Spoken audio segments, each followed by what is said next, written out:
Cores urbanas. Castanhal e suas cores.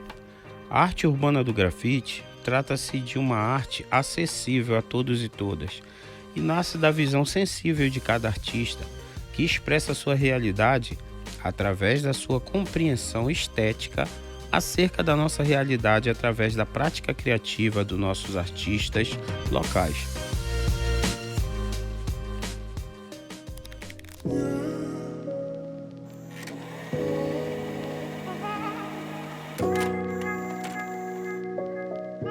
Da própria minha família, meu pai, já me chamava de pichador desde pequena. Me batia, me espancava, mas eu tava desenhando, entendeu? Então a minha avó, como mãe do meu pai, né, que Deus o tenha, né? Meu filho, não diga teu pai é meio leso. Hoje a arte me deu amigos, me deu uma outra família na rua, me deu minha casa, me deu conhecimento e me fez uma nova pessoa. Quando a galera que é professor sabe disso, que antes de a criança começar a escrever o próprio nome, ele aprende a desenhar as letras. Então, a primeira habilidade que todo mundo tem é o desenho. Só que, na nossa cultura, né, de educacional, essa questão da habilidade da arte ela é separada do resto da educação. Então, quando a pessoa consegue escrever o nome, essa habilidade do desenho é afastada, né? E aí a pessoa aprende a assinar o nome e só serviu naquela fase. É por isso que muitas crianças se identificam com o desenho, entendeu? Porque ela está vivenciando ainda essa fase criativa, né? Inicial. E se essa fase for explorada, todo mundo que escreve o seu nome sabe desenhar e sabe pintar, entendeu?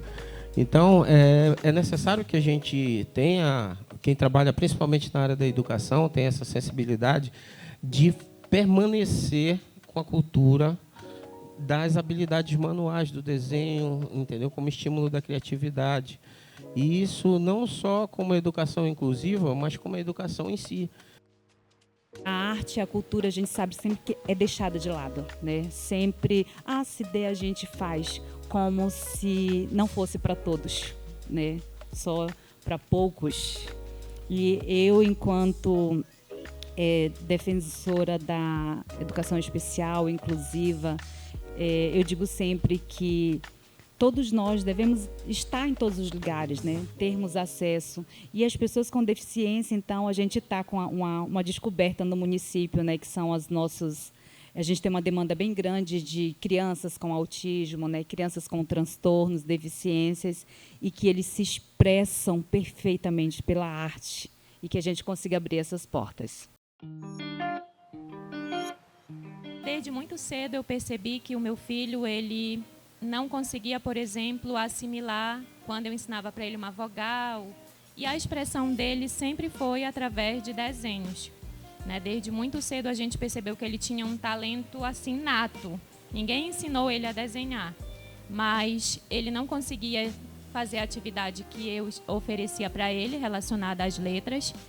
No entanto, ele desde cedo começou a desenhar. E então as primeiras expressões dele foi reproduzir os personagens que ele gostava. Hoje em dia ele faz uma investigação para TDAH, né, dislexia, mas ainda não foi fechado um laudo. No entanto, ele, como eu já tinha percebido, ele sempre fiz esse acompanhamento com ele e ele sempre me questionava: mãe, eu não vou aprender a ler, mãe, eu não vou aprender a escrever. Eu dizia: vai, meu filho, você vai aprender no seu tempo, né? A gente vai conseguir. E aí a gente começou a perceber também que ele começou a criar histórias, né, com personagens que ele mesmo inventava. No entanto, ele não utilizava a fala. Era como se fosse uma história em quadrinho, mas que ele representava ali o que estava acontecendo através dos movimentos dos personagens. E aí ele me dava aqueles papéis e pedia: mãe, tu tá entendendo o que eu fiz aqui?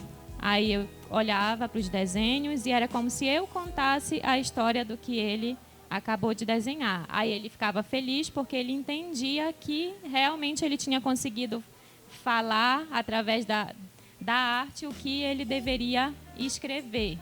E aí essa cobrança foi ficando maior quando foi passando os anos escolares e ele ainda não estava conseguindo nem ler e nem escrever. Então, a única coisa que ele conseguia escrever através de letras era o nome dele, que ele reproduzia aquilo que eu escrevia, tanto que a assinatura dele é praticamente idêntica à minha letra, né? A única coisa que ele escreve de cursivo. E aí a gente liberou uma parede na sala para ele pintar, naquela parede da sala.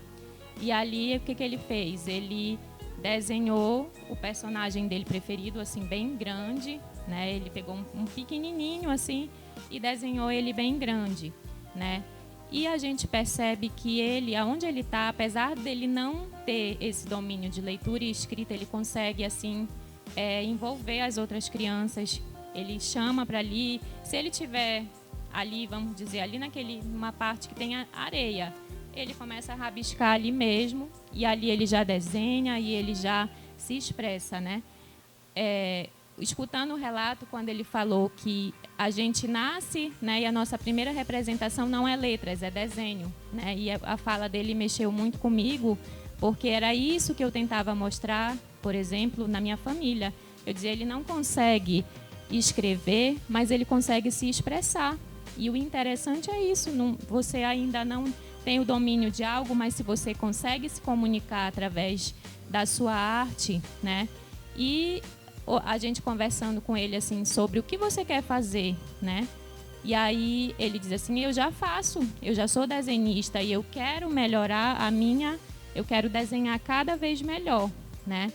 E aí a gente nunca levou ele para fazer um curso, nada. Ele só desenha ali o que ele acha de interessante. E na escola, ele, ultimamente, assim, eu percebo que ele fica ocioso. Por quê? Porque ele não consegue, por exemplo, tirar do quadro. E aí, naquele momento, ele se dispersa e ele desenha.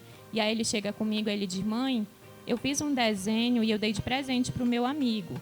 Mãe, eu fiz um desenho e o meu amigo perguntou se eu posso desenhar, quanto é que eu devo cobrar? Aí o colega quer comprar um desenho dele. Então, a vida dele está ali em volta, né, nesses desenhos.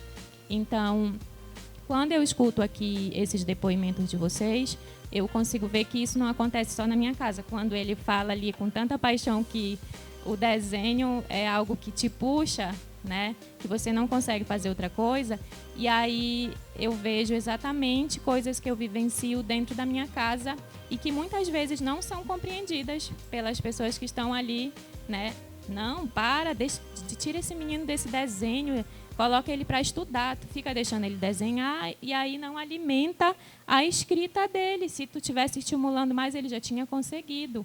Então, eu escuto, assim, diariamente essas coisas, mas isso não me faz mudar o apoio que eu dou para ele, porque eu vejo que é uma forma, assim, intensa de expressão.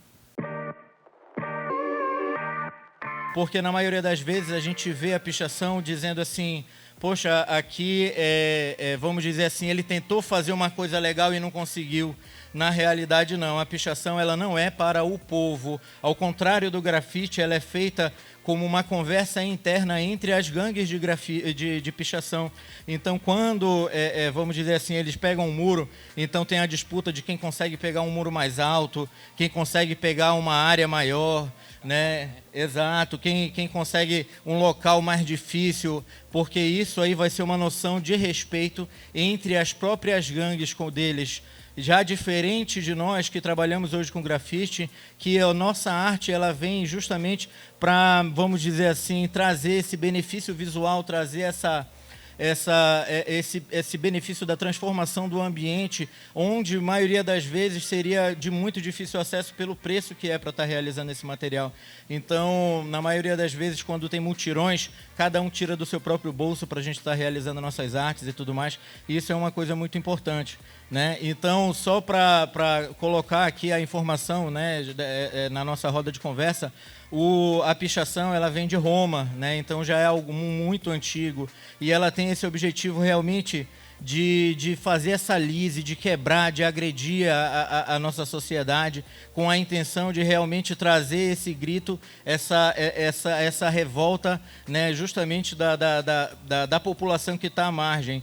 E não é somente uma questão, vamos dizer assim, de prejudicar aquele lugar específico, mas sim de trazer esse grito, essa revolta dessa população contra o governo, contra a forma, né, das práticas, como forma, vamos dizer. Então, é uma cultura completa da qual a gente tem esse desconhecimento por não fazer parte, vamos dizer assim, desse grupo interno deles. Hoje eu estou aqui numa roda de conversa que é um prazer muito imenso estar com vocês, conhecendo pessoas novas. A arte ela tem esse poder. O poder da mudança, o poder da verdade, né? Porque nós aqui nós somos, bem dizer, obrigados a dizer a nossa história, né? Somos obrigados a dizer o que foi que a arte ela fez por nós. Por cada um deles que estão aqui, nós estamos representando hoje aqui a Casa das Artes, que não foi citada, né? Nós estamos formando essa equipe, esse grupo agora recente por conta do nosso amigo Renato, né? Que viu uma forma de arte mudar a vida dele. Tem família, todos aqui têm, né? E hoje nós estamos gratos, primeiramente a Deus e o mundo da arte, né? Das cores, né? Hoje nós estamos fazendo aqui uma parceria com a Cores Arte Urbana do nosso amigo Kleber. É um prazer, viu, Kleber, estar aqui na cidade de Castanhal. Quando a gente está dando aula e falando um pouquinho sobre arte de rua e falando sobre isso, a gente fala toda a diferenciação, grafite, pichação, muralismo, a gente vai dando as definições que a gente pesquisa e tem, mas eu sempre faço questão de no final dizer uma coisa, né? Tudo isso, na verdade, são tentativas de uma sociedade que quer nos colocar em caixas, dividir e dizer cada um é isso e dar nomes diferentes lá, que na verdade todos nós somos artistas. Né? E muitas dessas subdivisões, dessas nomenclaturas dadas, são questões de oportunidades diferentes, oportunidades essas que são justamente por questões de classe social, por raça, por várias questões que vão nos colocar isso. Quantas vezes a gente vai ver nas televisões, divulgando, nas galerias de artes, exposições, que a gente vai avaliar aquela exposição e tecnicamente a habilidade não é algo que a gente realmente acharia tão grandiosa para estar sendo divulgado assim. E quantas vezes a gente passa nas ruas e vê trabalhos fantásticos, né? Que a gente diz, poxa, onde está essa pessoa? Como é que está? Por que não está sendo anunciado? Por que estão colocando isso? Infelizmente, é porque não nasceu na classe social certa, não nasceu na classe... não é filho de alguém que está lá no poder, né? Não é alguém que está isso. Infelizmente, essas questões e começam a definir, esse cara não teve oportunidade de mostrar o trabalho dele numa galeria ali, então ele teve que mostrar o seu trabalho na rua, de outra forma, né? Mostrando, aqui também temos artistas. É isso, tá, turma? Então a gente tem que justamente valorizar esse trabalho, buscar, porque na verdade são artistas que estão aí tentando mostrar seus trabalhos e muitas vezes não tem oportunidade de estar mostrando aonde realmente está rolando a grana, onde realmente as pessoas estão fazendo esse trabalho. Às vezes ele tem uma linha de produção, mas cada um é capaz de desenvolver qualquer temática que se colocar, qualquer grafiteiro ele vai desenvolver qualquer temática. Se quiser, olha, eu quero algo sobre saúde, sobre a questão indígena, qualquer um, eu tenho certeza que qualquer um dos nossos artistas aqui tem condição de desenvolver um trabalho belíssimo em qualquer temática.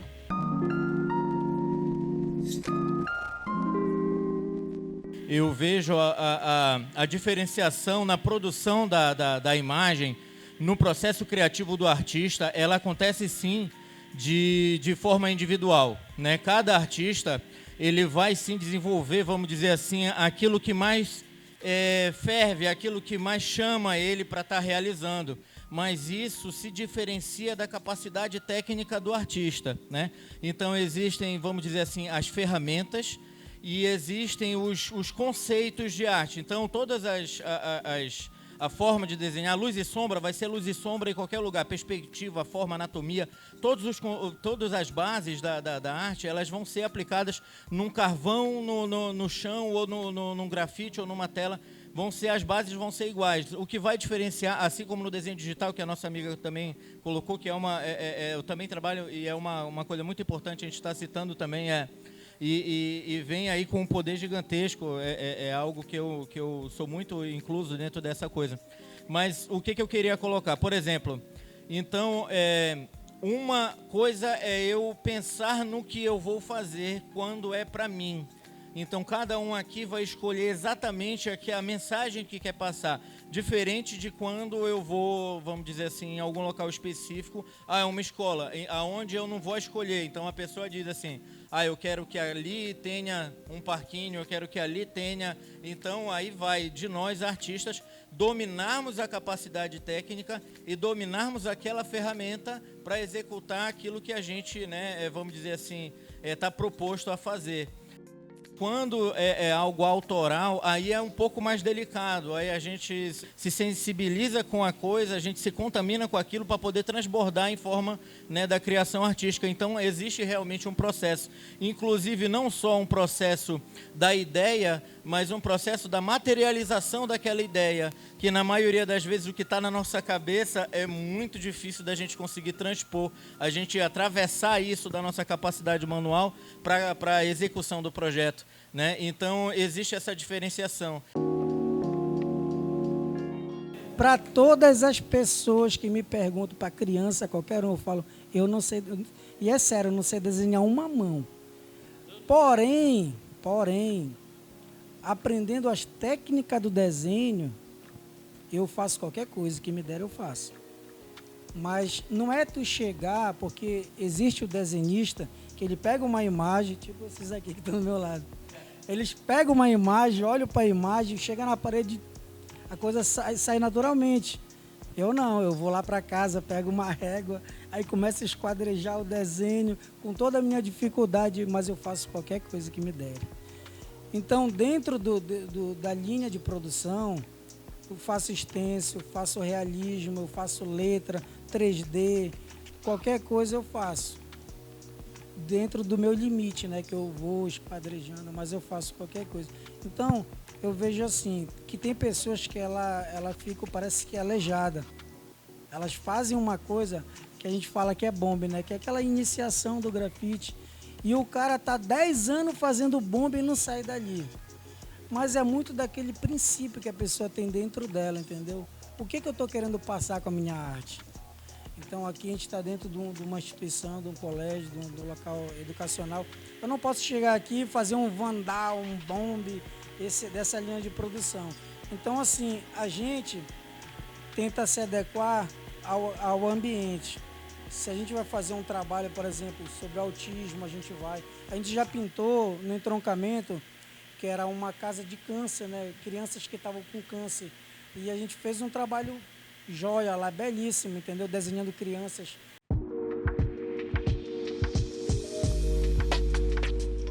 O grafite hoje nos trouxe benefício.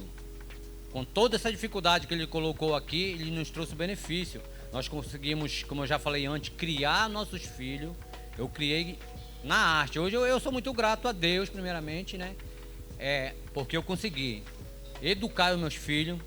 Eu vivi num bairro do Guamá, ali em Belém, bairro perigoso, onde nós estávamos cercados da marginalidade, cercado de entorpecente, droga, mas nenhum dos meus filhos deram para trás, por conta da educação que eu recebi primeiramente dos meus pais, né? Que apesar de eu ter ido para a rua, né? Eu provei entre A mais B que aquilo ali não era uma coisa que pudesse nos suprir mais para trás, né? A gente cumpre essa missão, o currículo, né? Que nos cobra, nos orienta a promover a cultura, o acesso à cultura, né?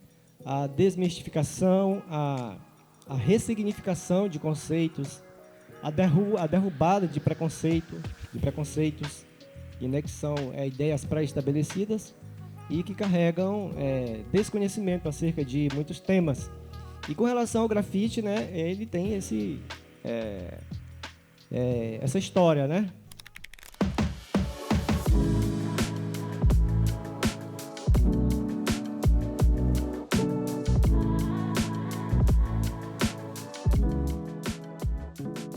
A arte de rua está junto com a gente, então o grafite, né, sempre esteve lado a lado com a gente. Não só o grafite, como a bike, o patins também, sempre está junto. Meu nome é Naldo Araújo, resido aqui em Castanhal, sou praticante da modalidade Skate Street. Esse é o meu filho, né? É o Jefferson Ronaldo, conhecido como Naldinho, né? Então, o meu projeto, ele resume de pegar esses meninos que estão aleatórios e dar uma direção, dar um encaminhamento. Hoje nós estamos já há 3 anos e nós estamos disputando o circuito paraense, né? E o meu projeto já trouxe vários campeões há 3, 4 anos seguidos, em várias categorias. Então isso é muito satisfatório, por causa que na atualidade, no skate, nós temos, bem dizer, 5 categorias no skate que são os melhores, são de Castanhal, né? Todos os sábados eu reúno todos, a gente tem um momento de passar aquela mensagem, né? Ensinando eles que o skate não é só o skate, não é só o esporte em si. Tem que ter uma visão mais na frente, por causa que se não virar profissional, mas aí vai ter um bom estudo, vai ter uma profissão e isso vai encaminhar muito bem, não só para o skate, mas para a vida. Hoje, eu tenho o meu filho e tenho o meu neto. Eu tenho um neto de 5 anos, ele não pôde estar aqui porque ele tá dodói. Mas o meu neto já é a 4ª geração que eu venho treinando com o meu neto. Então, já são mais de 24, 25 anos que eu faço isso.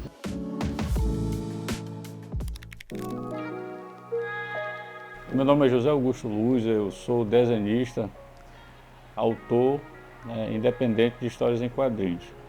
Comecei a desenhar quadrinhos propriamente dito a partir de 2010, quando eu fiz um curso em Belém com o desenhista renomado, né, Joey Bennett.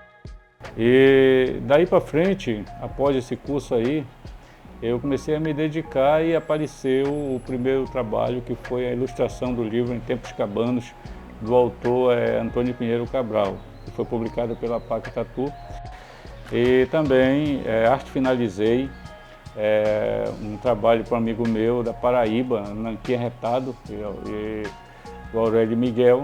Desenhei e arte finalizei também uma revista chamada Kimbá, né, de um amigo nosso aí, o Armani, que é de São Paulo, e a gente ilustrou, desenhou, na verdade, e arte finalizou para ele a 2ª e a 3ª parte da revista da HQ. Agora eu comecei já publiquei a minha primeira HQ, né, que é de personagens de Castanhal, os super-heróis lutando contra vilões e tudo, falando a respeito do meio ambiente, né. Após esse título, desenhei um outro título, que é Grão-Pará. A primeira revista é Grão-Pará, Ação e Mistério em Território Amazônico, né, que foi lançado em fevereiro do ano passado. E foi um sucesso até hoje, né? As pessoas estão pedindo ainda para que a gente consiga mais exemplares. Estamos já desenhando o 2º volume, que é Grão-Pará, a Guerra e Assombração em Território Amazônico, que é a continuação. E 64 páginas, né, nessa história, e foi também feito pela plataforma Cartaz, a forma da gente adquirir o recurso. Uma parte foi pela plataforma Cartaz. A história em quadrinho, para mim, é um modo de vida, né? Eu me entendi lendo histórias em quadrinhos, dos anos 80 aí, os clássicos aí, da Marvel, do DC. Então, com muito cedo, eu comecei a ler Conan, né? O Bárbaro ali, aquela revista grande ali. E não era nem para nossa idade na época, mas a gente já lia aquilo ali. Então, a minha história com desenho é desde criança, desde quando eu me entendi, já fui desenhando, o pessoal, familiares falavam a respeito, né, que eu desenhava, onde eu chegava eu estava desenhando e nunca saiu da minha vida. E um tempo eu tentei suprimir essa situação aí, mas não consegui, né? A arte, o desenho está na minha vida mesmo, impregnado, então eu digo, eu vou ter que fazer alguma coisa. Então sempre eu brincava com meus companheiros, meus amigos, dizendo que eu ia publicar um livro, ia publicar uma revista, e hoje já consegui publicar 2 títulos, né? Então eu estou muito feliz com isso, e para mim eu não sei viver sem poder estar rascunhando, desenhando alguma coisa. O futuro agora a gente vai estar lançando, né, o segundo volume de Grão-Pará e posteriormente o terceiro volume. Eu acredito que, não sei se vai dar tempo até a COP30, mas quero retornar para o projeto Japim, né, que isso aí é um embrião, a primeira revista que eu publiquei. E aí, cara, eu quero continuar, né? Projeto Japim são cinco edições, agora que eu lancei a primeira. Então o projeto ele tende a estar fluindo, evoluindo aí, e a gente está muito otimista, né? E eu sei que já deu certo, então vamos continuar aí na batalha.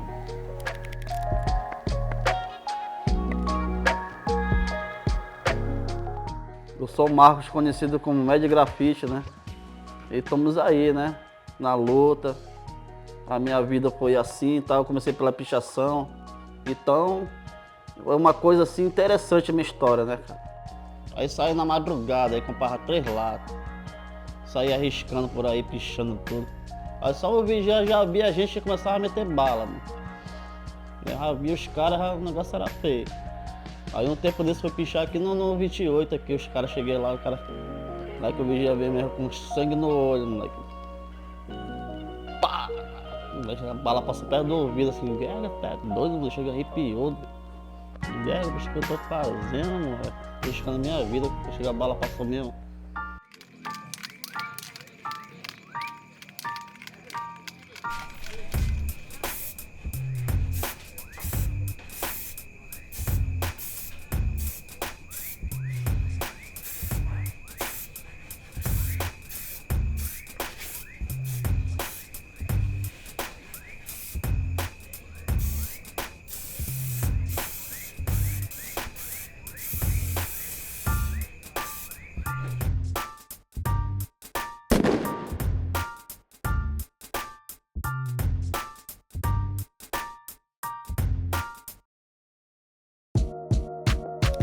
Eu sou Souza MC.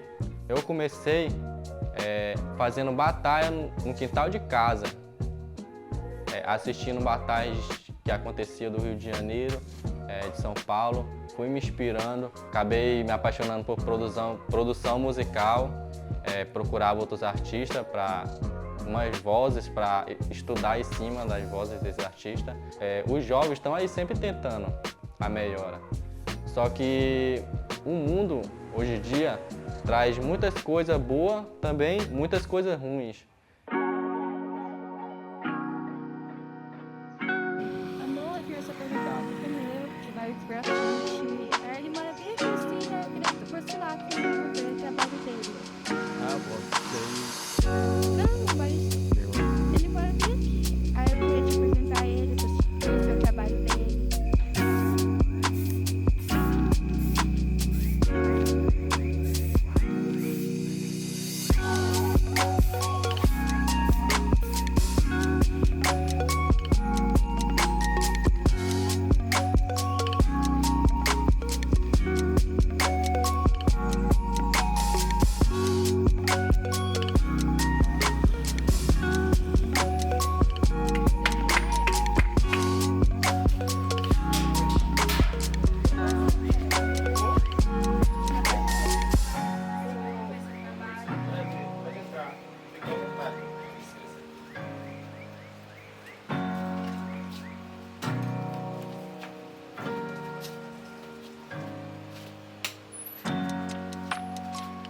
Você tem interesse em grafite? Tem curiosidade em conhecer um pouco da técnica?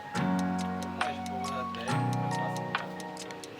Bora praticar então.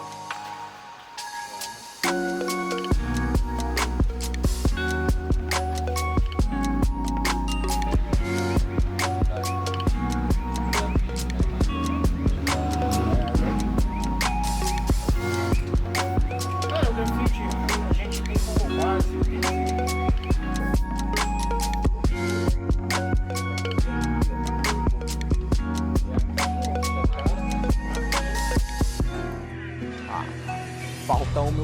pra essa cidade. Estado joga com a mentira e esconde a verdade. Eu já cansei, foco e não quero falsidade. Estou atrás de conforto e mais privacidade. Não me chame pra morrer, que eu não sou kamikaze, saia da minha área. Não gosto das suas bobagens. Muitos têm coração podre, cheio de maldade, com espírito maligno vivendo ao meio da sociedade. Hoje faço manifestação em arte, mas vocês ainda querem tirar o meu direito? Bando de covarde, nessa rima eu quero é sinceridade. Ser mais diferente ou mais semelhante à minha diversidade. Pra minha vida eu quero mais que qualidade. Usar menos drogas e fazer mais amizade.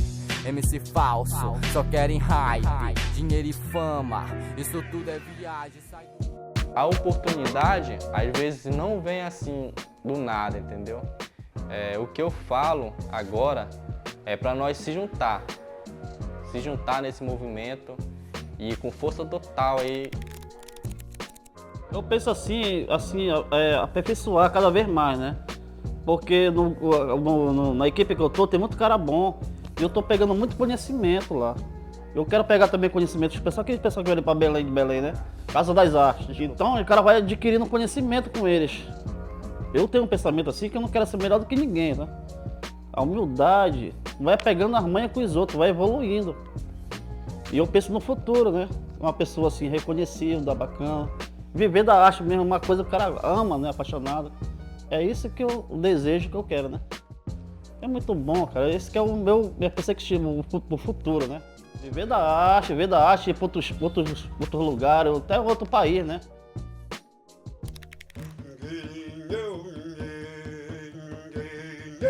O carimbó ele abriu muita porta aqui na minha trajetória, na época que eu cheguei para tocar com o pessoal, quando eu descobri ali a ilha de Maiandeu, Agudoal, né? E fui recebido pelo mestre mor, o maior, né, da região, que a gente pode dizer assim, de Maiandeu, saudoso Chico Braga com suas composições. E daí para cá eu fui pegando gosto pela essa questão da música local, de Maiandeu, né? E mais de 40 anos frequentando a ilha, passei também a compor, falando das coisas do cotidiano da ilha, né? Do complexo de Maiandeu, Fortalezinha, tudo isso aí. Com o meu projeto intitulado Carimbó Fuso, que é uma brincadeira do fusion, do inglês do fusion, da fusão musical com outros ritmos e também dá uma palavra muito usada no Nordeste que chama também, por aqui eu creio que todos conhecem, chama-se uma fusarca. Então, fusarca, fusion, fusão, nasceu o carimbó fuso. E ao longo do tempo, né, eu vim fazendo as composições, creio que já tem mais de 20 composições aí. Inclusive tem duas que as pessoas cantam muito, os grupos cantam lá em Agudoal, que chama-se Semana Dourada e Meu Peito Batia Assim, ok? Essas músicas eu fiz em 2008, 2009, eu estava no Fórum Social Mundial. Alguém fez um registro, mas foi feito um registro dessas duas músicas, inclusive foi lançada num playlist, alguém colocou, eu estou colocando para esclarecer, que são músicas de minha autoria, que é Semana Dourada, essa música aqui.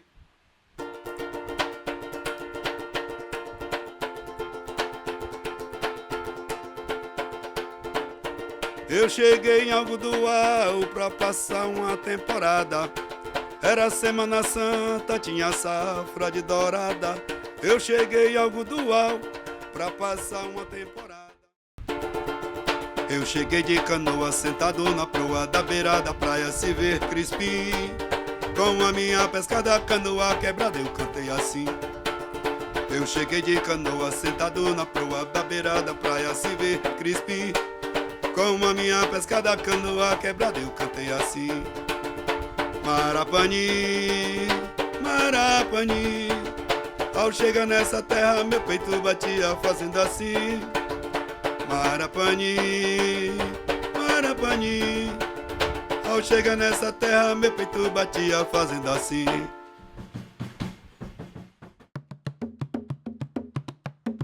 E aí vem surgindo, com o longo do tempo, o grafite se expandindo na cidade como uma arte, né?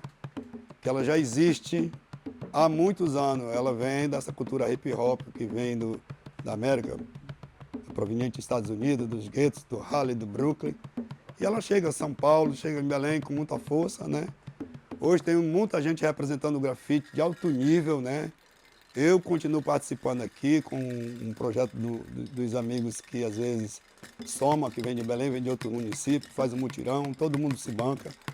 É bem que se diga que isso é uma ação individual, coletiva de artistas, né, que com autorização do proprietário dos espaços, eles são realizados mutirões e usando questão temática como a violência contra a mulher, questão do idoso, da criança, dos animais, fauna, flora, né, e as injustiças sociais que a gente está presente. Então, é um espaço, é uma fala importante. Eu acho que Castanhal está muito carente ainda de grafite, né?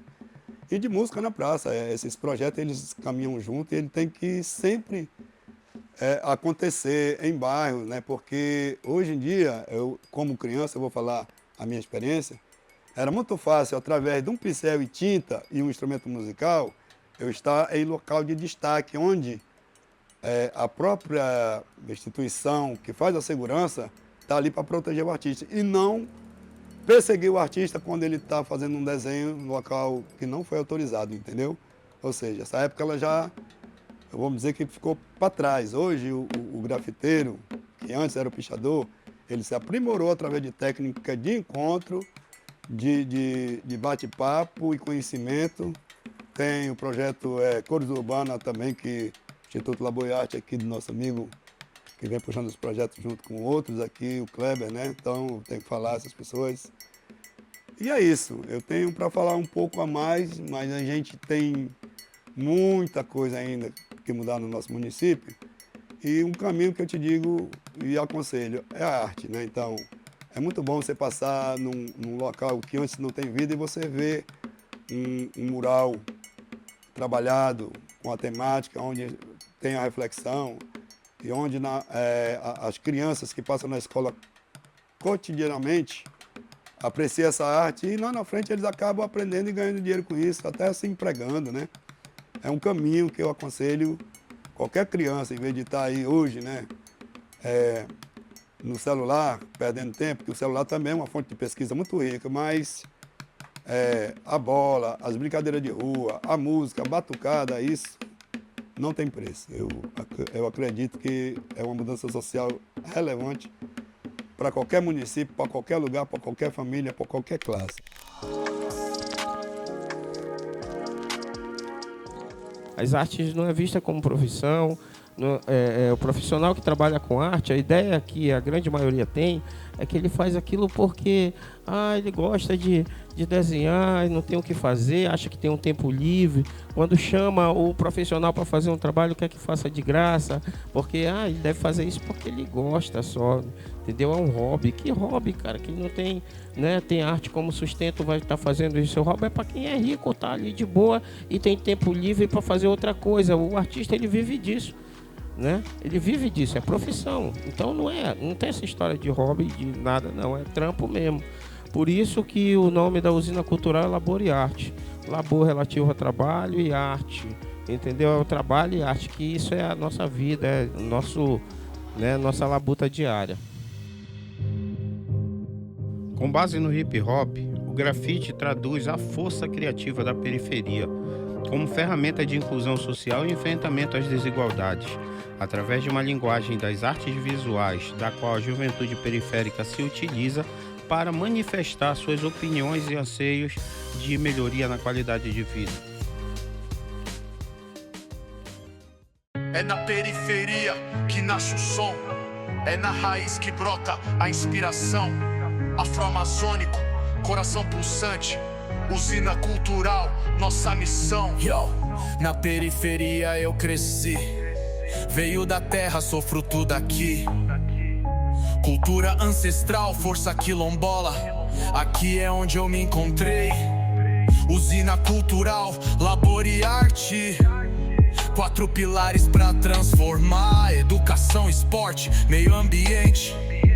Juntos vamos avançar. Pra gente planta a semente, colhe futuro, luta é diária, não tem pressa, projetos reais pra vida melhor. Quem tá na luta sabe o peso dessa missão.